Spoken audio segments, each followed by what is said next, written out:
சென்னையை அடுத்த பாடி மன்னூர்பேட்டை அருகே காரை முந்தி செல்ல முயன்ற மற்றொரு கார் முன்னால் சென்ற இருசக்கர வாகனம் மீது மோதி விபத்தை ஏற்படுத்தியதன் சிசிடிவி காட்சி வெளியாகி அதிர்ச்சியை ஏற்படுத்தியிருக்கிறது.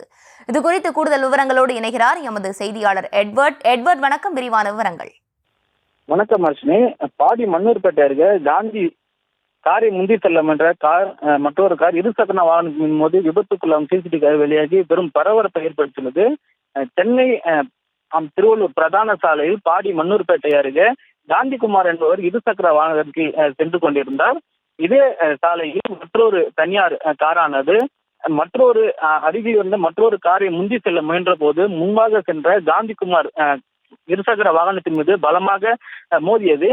இதில் காந்திகுமார் அந்த இடத்தில் இருசக்கர வாகனத்திலிருந்து தூக்கி வீசப்பட்டு முகம், தோள்பட்டை உள்ளிட்ட இடங்களில் பலத்த காயங்கள் அடைந்தார். அவர் தூக்கி வீசப்பட்டு விபத்துக்குள்ளாகும் அந்த சிசிடிவி காட்சி தற்போது நாம் பார்த்து வருகிறோம். இந்த காட்சியில கார் கவனக்குறைவாக சாலையில் இருபுறமும் கவனிக்காமல் அந்த வாகனத்தின் மீது விபத்தை ஏற்படுத்தியுள்ளது. உடனடியாக அக்கம் பக்கத்தில் இருந்தவர்கள் காந்திகுமாரை மீட்டு முதலுதவி சிகிச்சைக்காக மருத்துவமனைக்கு அனுப்பி வைத்தனர். குறுகிய சாலை என்பதால் இந்த பகுதியில் வர வாகன ஓட்டிகள் அவ்வப்போது கவனக்குறைவாக வாகனத்தை இயக்குவதும் வேகமாக இயக்குவதும் அடிக்கடி விபத்து ஏற்படுவதற்கு காரணமாகிறது.